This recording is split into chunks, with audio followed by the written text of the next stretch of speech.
Gon' kick it off then. Whoa. Gon' kick it off then. It ain't a game, kick it off then. Whoa.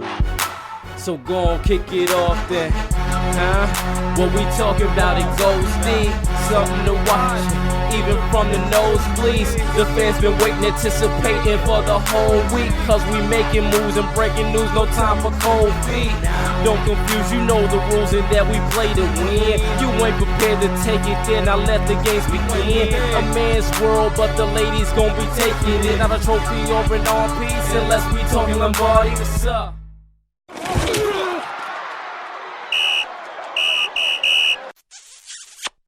Let's get ready to crumble. The Cowboys have dropped 3 straight after starting 3-0. The Jets and Redskins finally captured victories. Some controversy in Green Bay. There's still 2 undefeated teams in the NFL. And perhaps there's too many Indians and not enough Chiefs, as Kansas City has lost their last 2 home games. Greetings, ladies and gentlemen. You are tuned into episode number 6 of WTF Too, Women Talk Football 2. I'm Latasha Miles, a.k.a. Joan Madden, the Gridiron Goddess of SheSP and the network. And shout out to my dope co-host. Introduce yourself to the folks. What's up, good people? It's yours truly, Touchdown Tomboy, also known as Shalika McCrimmon. You ready to kick this week off, girl? No doubt. And we're coming off of a very peculiar victory in Green Bay there, a 23-22 victory. Green Bay, very controversial there at the end.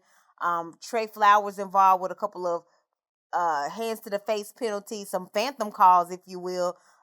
Looked like there was some misplays on the field as well.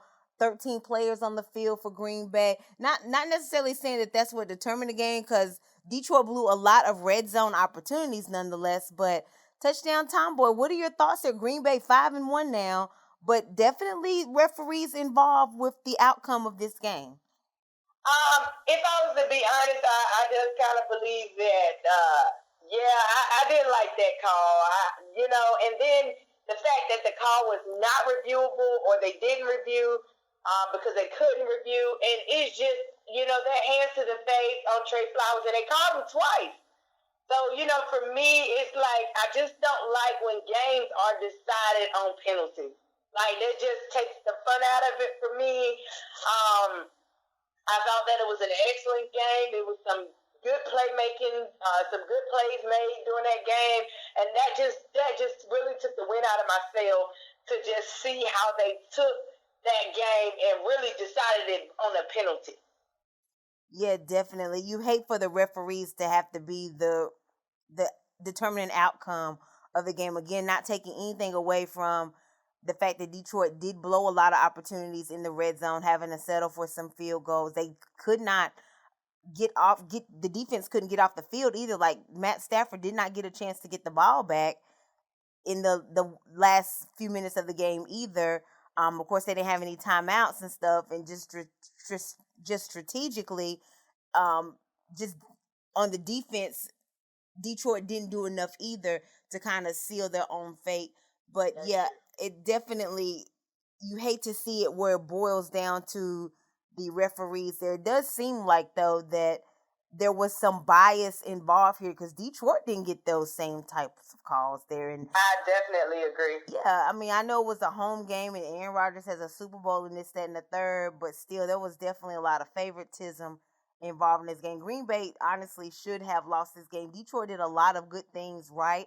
They flushed the pocket several times, and the defensive line was very aggressive in making sure that Aaron Rodgers was very uncomfortable, but they just could not get it done other than the controversial calls from the referees. I hate that it boiled down to Detroit. Now they sit at the bottom of one of the best divisions in the league in the NFC North, and then, of course, they got Minnesota, hot Minnesota, with Stephon Diggs and them coming to town next week. I definitely hate that for them. But that was just, a little off track there with the show tonight. Again, just coming off of that Monday night game there. But we will get this thing kicked off here with the first quarter. The 49ers and the Patriots, these are the lone undefeated teams. And, of course, Garoppolo is kind of a Brady Jr., So some stars align with these two teams. Now, the Patriots haven't had their bye week yet, so they're 6-0 to the 49ers 5-0, including a road win against the NFC champs or division rival, the Rams. Now, both of these teams play one-win teams in Week 7. The Patriots visit the Jets next Monday night. 49ers go cross-country to the Redskins. But they have some contested battles coming up within the next few weeks, Touchdown Tomboy. The Patriots visit the Ravens. They visit the Eagles. They visit the Texans. The 49ers play the Ravens, the Panthers, the Saints, the Packers in 2 games against the Seahawks. Now, I think there'll be a split between those two, but I see Mercury Morris and the 72 Dolphins popping some champagne real soon, Touchdown Tomboy. Who do you think that these teams will lose to? I mean, well, actually, let me back that up. Do you think that these two teams will lose coming up soon to any of these teams? And if so, what teams? Now, let me start off by saying that what I'm about to say, I can't even honestly believe that I'm going to say. But what I am going to say is I could see possibly that it could go either way. Now, let me explain to you why. The beautiful thing about the 49ers is that the 49ers have a very good defense up front. Mm-hmm. You know, Bosa and those boys up front, they're doing what they have to do. They have pretty good coverage in the secondary with Richard Sherman and those guys. And then you have Coleman and Bray are running the football very well right now. And so I was actually surprised when I was able to see them, you know, last week, and they might be the real deal. Mm-hmm. Now, the Patriots struggled against the Giants, which honestly is kind of interesting to me. They struggled against the Giants last week. Mm-hmm. And so I don't know if the injuries and the issues are starting to, you know, rear their head, you know, over in the Patriot land. But I honestly think that on any given Sunday, any team can lose, you know. Now, I do believe that the Panthers, the way the Panthers are playing football right now, they could give the 49ers a run for their money. But now the question becomes is who's going to be under center in Carolina when that happens? Mm-hmm. Is it going to be Cam Newton or is it going to be Kyle Allen? And so I think there's a lot of questions, you know, circling that situation, and that's going to determine what the outcome is going to be. I don't really know. I don't know. In terms of seeing the Patriots, honestly, it depends on which Browns show up. Mm-hmm. I've seen the Browns come out when they played against the Ravens, and they put together a masterful piece. And then I've seen the Browns come out like they played last week, and they stunk up the place. Mm-hmm. So I can see any given Sunday. I do not believe that these two teams will make it to the end of the season undefeated. I just believe that there's too many any given Sundays out there, and it can go either way. No, honestly, I see the Patriots, the fact that they're traveling to Baltimore, the fact that they're traveling to Philly, the fact that they're traveling to Houston, I don't like them in either of those 3 games. Now they might beat Philly, if Philly doesn't fix their secondary. But Philly has beaten them before in a huge game called the Super Bowl.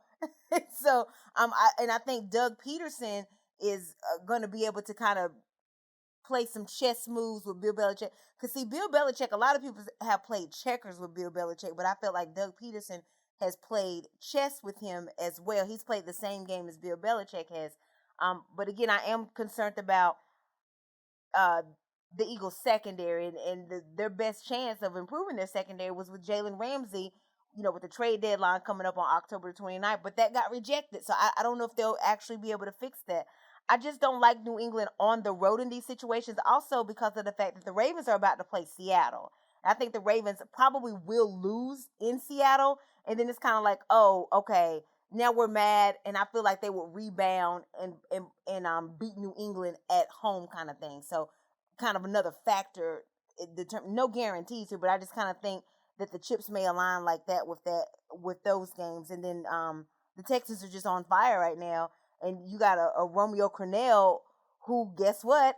He came from that Belichick coaching tree. He's been with the New England system. he's very familiar with Tom Brady, so I kind of feel like he's a scout right there. So he knows Tom Brady's nuances, and I really think that he's going to do a good job of being very effective in dialing up a game plan to be able to have Tom Brady struggle.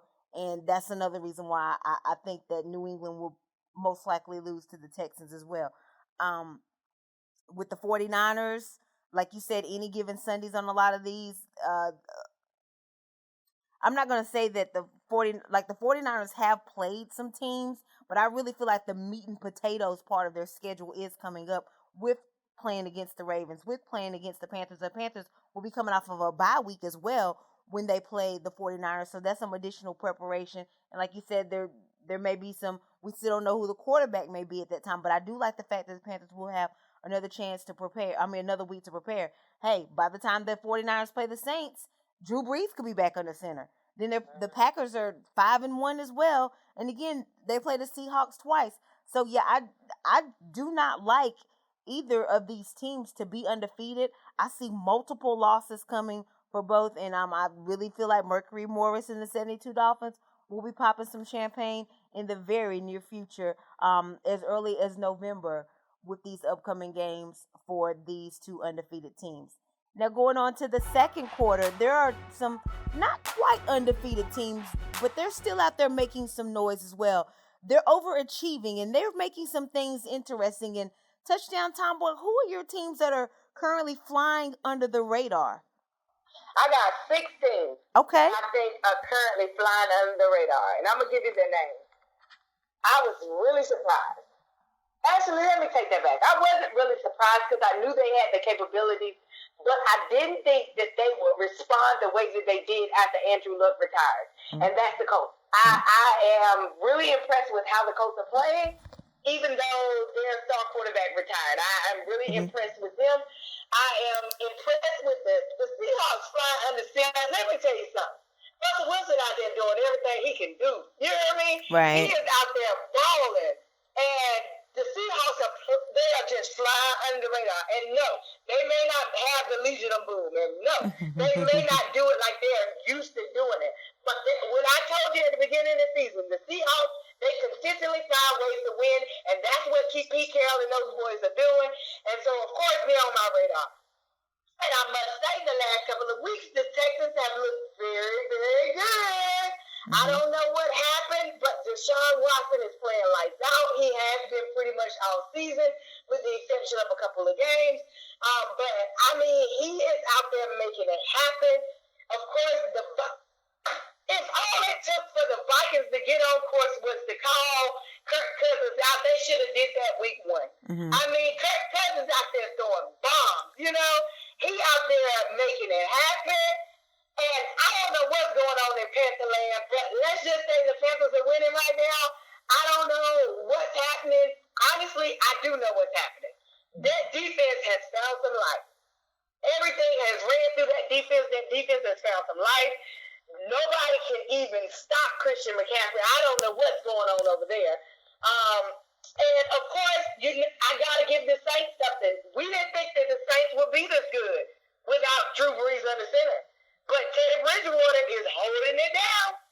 And so those are the teams right now that I think that are actually competing right now. And they're all flying under the radar. Nobody is really noticing them right now. But I think we have some dragons coming out of all of these divisions. And it's just going to be interesting and amazing to watch how this all unfolds. Absolutely. I agree with you on those teams. I had 2 of them pinpointed specifically, the Texans and Seattle. A lot of the things, like you said, with the Texans, you mentioned Deshaun Watson. But it seems like since they lost to Carolina, they've been coasting here lately. Huge wins, including a big win in Kansas City, which I did not expect or didn't see coming, especially because Kansas City had lost the previous Monday at home to the Colts. So I just knew that the Texans, like, okay, they're not going to beat Kansas City in Kansas. There's no way Kansas City would lose 2 back-to-back wins. But lo and behold, here come the Texans, and they made Patrick Mahomes look very, very unsettled. And I was pleasantly surprised with the Texans there.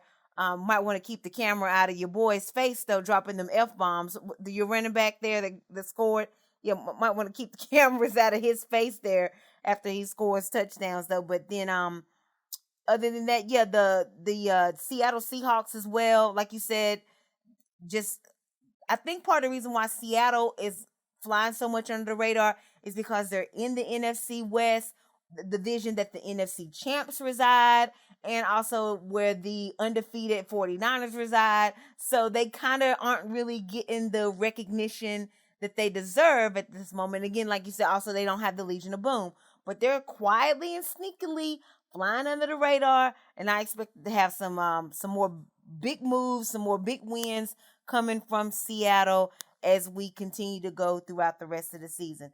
So now, Touchdown Tomboy, kick this thing on off with your halftime presentation. All right, so we've been going over this, and I gotta keep it going because I gotta make sure that my ladies know and my fellas know what's going on. Okay, so last week, we talked about penalties and delay of game.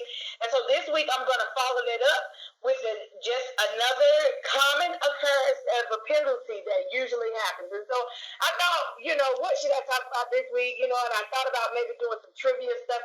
But I wanted to kind of stay in line with this. And maybe next week I'll slide something in a little differently. So this week I wanted to talk about what offsides is, okay?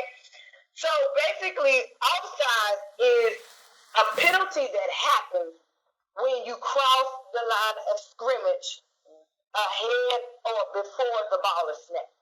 So the line of scrimmage is this just imaginary line across the field that basically places where the ball is. And so if you cross that line before that ball is snapped, then of course they consider that to be offside. It's a 5-yard penalty, and you advance, the team ahead by 5 yards. Because you were offsides. And so hopefully next week in this, I'll try to talk a little bit about what the difference between offsides and neutral zone infraction, because they're very similar. And so you guys got to make sure you tune in next week so I can kind of explain the differences, because they are similar. And we'll go further in detail. But for this week, offsides is basically when you jump offsides or past the line of scrimmage, okay, before the ball is snapped. Okay, and that's as simple as I can give it to you. And it is back to you.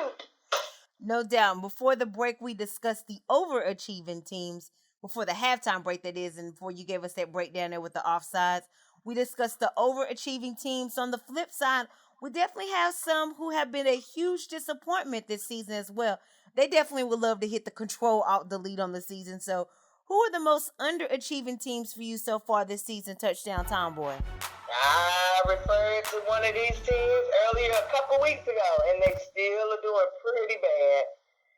Man, I'm just so disappointed. There are a couple teams on this list. I got about 5 of them. The Cowboys have dropped 3 in a row. I don't understand how you have this kind of roster and you can't do anything with it. Wait, I do understand. You have Jason Garrett as your head coach, but hey, whatever. And Kellen Moore, I don't know what kind of plays he's calling at this point. But anyway, there is no way that you have this kind of roster and you are not winning games. Like, you guys should already be Super Bowl contenders. So what's going on in Dallas? I don't know. The Falcons is another team that I'm like, what is happening? How do you have the weapons that you have, Matt Ryan under center, and you can't win? You're 1-5. It's unbelievable. And what's going on with the Chargers? Like, they were picked to go back this year. What is going on with the Chargers this year? They have no resemblance of who they were at all. Okay? The Browns have just broken my heart. I just don't know what's happening over there. I think that might be kind of a Freddie Kitchens is not quite ready to be the head coach over there, and it's just too much, and it's not quite clicking, and Baker is playing horrible, and I think that the Rams have been found out. I think that the LA Rams have been found out. I think that people have figured out what Sean McVay is able to do, and they've been found out. And so those are my teams this year that I kind of feel like are underperforming to this point. Now, can they turn it around? Absolutely. But they are really underperforming with the rosters that they have this year. I agree with you with your teams, especially Atlanta, because that was a team that I had kind of been looking at to rebound, with them adding 3 additional offensive linemen. And this is a team that was, 3 years removed from the Super Bowl we're talking about? Matt Ryan was was a league MVP not quite 3 years ago. So I don't know. I was just really expecting. They have some consistency there with their coaching staff. Not a lot of huge changes there. The running back was coming. The running game was coming back intact, coming off of injuries there. I just really had higher expectations for Atlanta. So I'm extremely disappointed with them being 1-5, and honestly a little bit perplexed. I mean, now they've had some close losses, including the Arizona loss there on Sunday, but still, I'm just flabbergasted as to what's going on with Atlanta. I think they're honestly going to need some shakeup and changes. Really, really huge curveball here, but people have kind of been talking that, hey, with Cam, there's been trade talks of Cam Newton. Cam Newton seems like he maybe doesn't want to be in Charlotte anymore. Maybe he wants to go back to Atlanta. I don't know, very far-fetched, but not impossible. So I don't know. Definitely not impossible. But Atlanta is definitely going to have to make some type of changes, and they're going to have to make some type of changes soon. Another team that I actually have as very underachieving is the Tennessee Titans.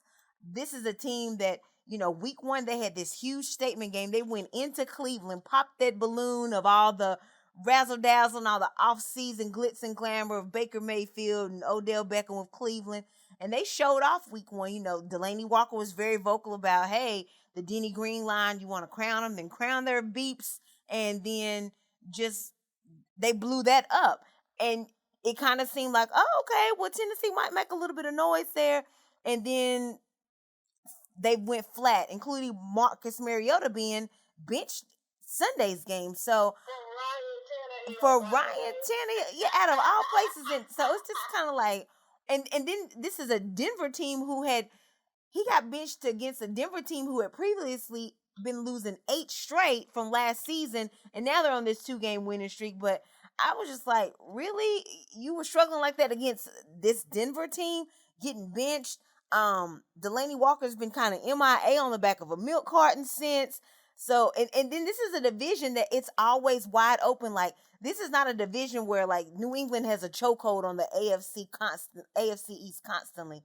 So it's always wide open in the AFC South. And Tennessee is just, once again, at the bottom of the barrel there and not being very competitive whatsoever. So I'm definitely looking at them as one of the most underachieving teams this season so far as well.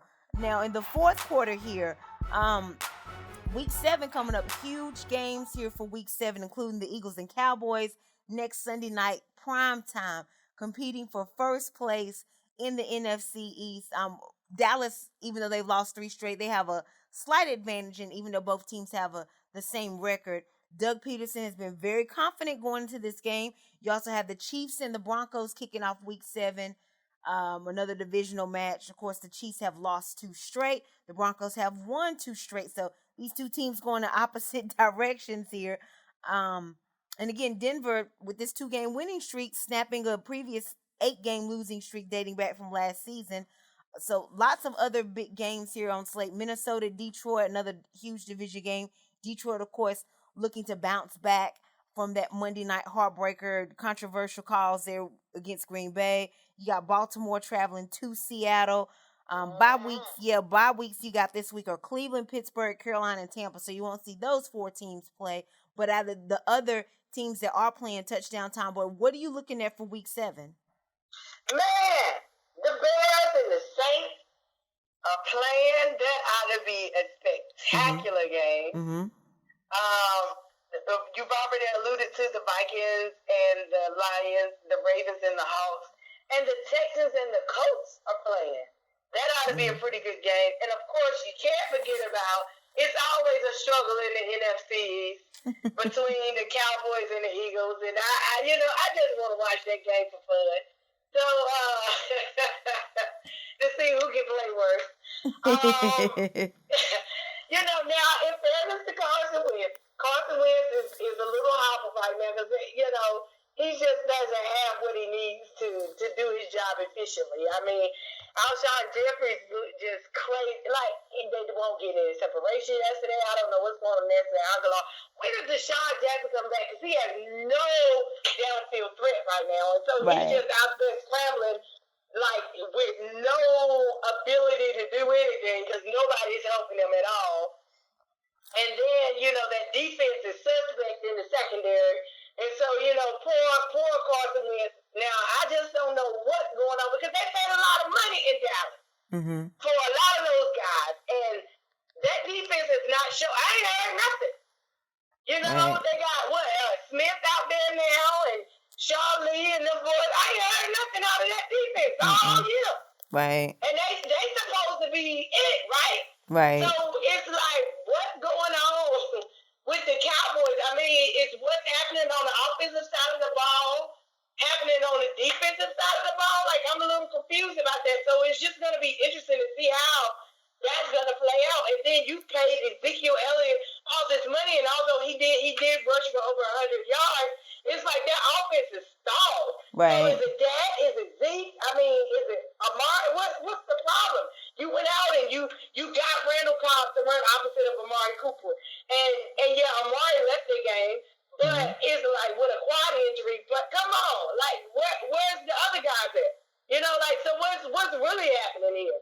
And so, now you're making Dak's money suspect. Like, does he really deserve this? Because Dak right now is not playing Dak Prescott, and so now they're looking suspect. Like, they were just playing like this because they were playing subpar things. And so, that's going to be an interesting game all the way around. That division is always wide open. And so those are the games that I'm most excited about. And the Colts are on fire. The Texans are on fire. This could go a lot of ways this week. Definitely huge division games. I always love when there's division games there, especially because there's so much stakes involved with them. There's so much on the line, and like when those division games come, like look at the Detroit and Green Bay game on Monday night. Detroit, that loss put Detroit all the way at the bottom of the division where they had a chance to really, really get towards the top of the NFC North there. But like that's how much a division game can change. So I really, really love when there's division games, and we got a full plate of them coming up in week 7. And the fact that you mentioned Deshaun Jackson, it is very hopeful that he will play on Sunday night. Also, the Eagles look to get back Ronald Darby and Jalen Mills. Of course, this is early in the week. We don't know for sure, but it is very optimistic that they may also be back on Sunday. Aqib Talib, speaking of injury reports, he's on IR at the moment. Benjamin Watson expected to re-sign with the Patriots as well. He was released last week. So, yeah, lots to keep our eyes on there. And then the big day coming up, Tuesday, October 29th, is the trade deadline. So that's coming up. That's swiftly approaching as well. So Touchdown Tomboy, anything else we need to be keeping on our radars? Anything else that you're looking at other than the games that you mentioned? What else should we keep our eyes and ears open for? I don't really have anything right now. I'm drawing a blank, but I'm gonna tell you what though, like it's just each Sunday I'm just oh my God, it's like I just get higher and higher every week because it's getting so good. I know we're like almost halfway, and it's like you're starting to see it cut. The clock starting to get cut out to see who's elite and who's not, and I'm really excited about what's happening in the world of football. So I don't have any shout outs. I'm just happy. Absolutely. I tell you one thing, I know you were under the weather last week. It sounds like you've rebounded. You sound back stronger and back to 100%. That's for sure. Oh man, I've been taking my vitamins and eating my Wheaties. But yeah, I'm definitely feeling a lot better. Thank you for asking. Certainly. And shout outs to Stephon Diggs too. He had a big week 6 as well. So yeah. I'm so mad at myself because I just knew. I said with all the drama that's going on in Minnesota with Stephon not being there, I said I'm gonna take him off my roster. The boy dropped 40 fantasy points this week, and goodness. I was so angry with myself. I told my husband, I said, "What is going on?" still did nothing, and then he dropped 40 fantasy points. So Stephon, I'm mad at you about that. In your defense, that's not your fault. Like, Kirk Cousins has been so inconsistent. So you never know which Kirk Cousins that you're going to get. So in your defense, it's not really your fault for not knowing what Stephon Diggs was going to do. It was more so you didn't know what Kirk Cousins was going to do. Yeah, he playing like they paid him now. Yeah. Playing like they paying him now. Yeah, they must have had a come to Jesus meeting with him or something. Like, look, dude, got to get it together. Did you still with his little jean jacket on his plaid shirt? No, I did not. I'm going to have to, oh gosh, that sounds hilarious. I'm going to have to go take a look at that. I was like, what is Kirk Cousins doing? But whatever. Okay, Kirk. I'm gonna definitely have to go check that out now that you done brought that up.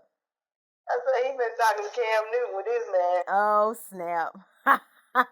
Kind of looking for, hopefully Cam Newton can get back to after the bye. I'm kind of missing the zany fashions, like, because it's always so unpredictable. Not necessarily agreeing with his fashion choices, but just it's so unpredictable. So I kind of need some switch up here. So it'd be nice to see an appearance from Cam Newton in his closet in the near upcoming weeks. There, I don't know. I think my personal opinion about that. I think that coming out of the bye against the 49ers is going to be Kyle Allen's make or break week. I honestly believe that depending upon how well he plays will decide what they're going to do with Cam Newton. Going down that stretch because because Carolina division wise they've only had the 2 games against Tampa that they've split.